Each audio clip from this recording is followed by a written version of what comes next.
Tribal बचाओ मार्च जो कुपवारा से शुरू हुआ और विलाकर वो जम्मू के अंदर अभी पहुंचा है और इनकी मीटिंग अभी ड्यूकॉम से भी हुई। मज़ीद बातचीत करेंगे स्पोक्स पर्सन जो तालिब हुसैन है उनके साथ बात करें। सर, ड्यूकॉम से मीटिंग हुई, कैसा रिस्पॉन्ड आप लोगों को मिला? Thank you very much Tausif साहब, प्राइम पोस्ट का बहुत शुक्रगुजार हैं हम। तो आज डिविज़नल कमिश्नर साहब से हमारी मीटिंग थी, तो बहुत सारे लोगों को खदशात थे कि ये लोग कहाँ चले गए ट्राइबल मार्च वाले। तो मसला ये है कि गवर्नमेंट ने हमसे बातचीत का प्रोसेस शुरू किया है। उसमें डीसी पुंछ और एसएसपी पुंछ साहिब शामिल हैं, उसमें डीसी राजौरी और एसएसपी राजौरी साहब शामिल हैं, साहिबान शामिल हैं।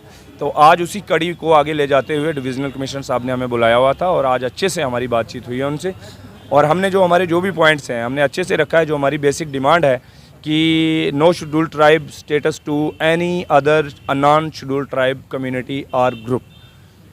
जी, अभी तक आप लोग अंदर थे, कितने लोग अंदर गए और क्या फर्दर स्ट्रेटजी क्या रहेगी? क्योंकि बहुत सारे लोगों का ये भी खदशा है कि काला कोट के बाद ये लोग नज़र ही नहीं आ रहे हैं और अगर गवर्नमेंट के साथ बातचीत ठीक तरह से ना हुई, जो आपकी डिमांड से ना मानी या कुछ ही पॉइंट्स पे बातचीत हो गई, तो आगे फर्दर स्ट्रेटजी क्या रहेगी आप लोग? देखिए जनाब, सबसे पहली बात तो ये है कि हमारी कमेटी के 15, 20, 30 लोग जो भी हैं वही सारे के सारे अंदर गए हुए थे मीटिंग के लिए। हमारी सरपरस्ती हाजी मोहम्मद यूसुफ साहब हमारे सदर कर रहे थे, तो बाकी हम सारे लोग अरकान की हैसियत से शामिल थे उसमें।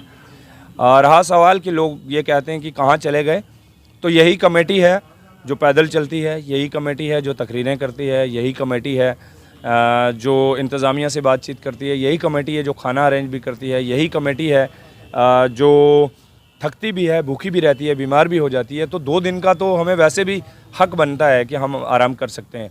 तो बहरहाल वो 2 दिन आराम में भी गए, लेकिन साथ ही साथ हमारा मकसद भी यही था। हमारा कोई मकसद मैस क्रिएट करना नहीं था, हमारा मकसद था कि गवर्नमेंट हमारी बात सुने।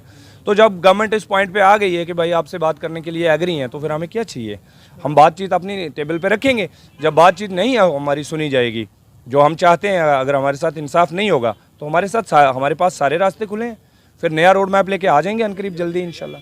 जो काला कोट में रोका गया, तो जो पैदल मार्च स्टॉप किया गया वहाँ पे, अगर आप खुद अभी कह रहे हैं कि अगर बातचीत नहीं तो फिर नया रोड मैप होगा, तो क्या वो नया रोड मैप वो काला कोट से ही शुरू होगा या जम्मू से शुरू?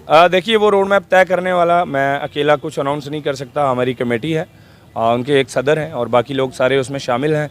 तो जो भी कमेटी तय करेगी अगला रोड मैप, इंशाल्लाह जो भी रोड मैप होगा, चाहे हमारी मीटिंग के बाद हमारे साथ ठीक फैसला हो जाता है तब भी, नहीं होता तब भी, नया रोड मैप लेके हम लोगों के सामने। अगर महीना, 15 दिन, 10 दिन नहीं, महीना नहीं लग सकता। आई डोंट थिंक कि महीना लगेगा। ये हफ्ते की ही खेल है, ज़्यादा से ज़्यादा हफ्ता ही लग जाएगा।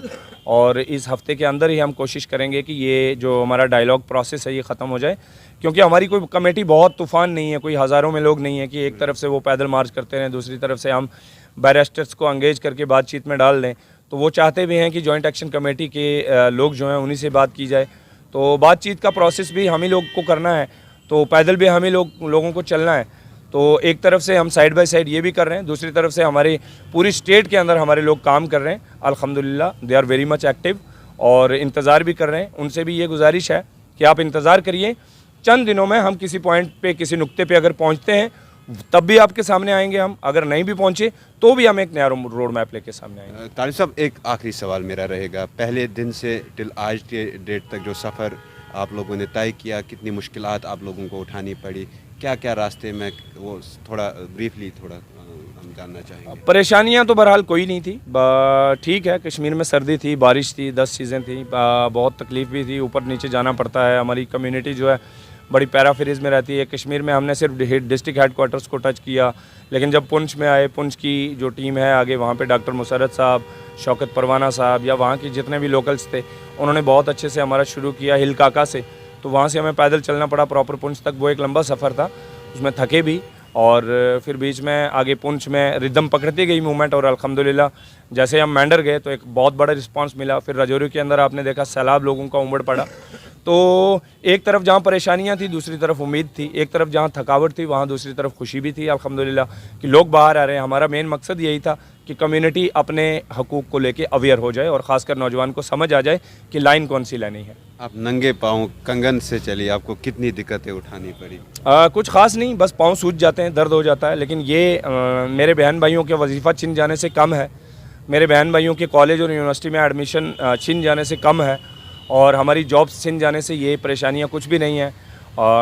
तो इसीलिए मुझे लगता है कि जो आज तक हमारे लोगों ने, हमारे आबा अजदाद ने, हमारे बुज़ुर्गों ने जो हमें लड़ के एक चीज़ हमें दिलवाई थी, जो हमारा हक था, आज उसको हम छीनने दे दें आसानी से, तो ये हमारे शर्म की बात होगी।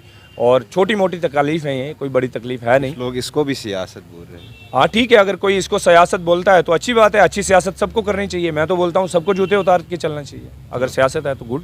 चलो, बात करने के लिए शुक्रिया। ये थे हमारे साथ तालिब साहब।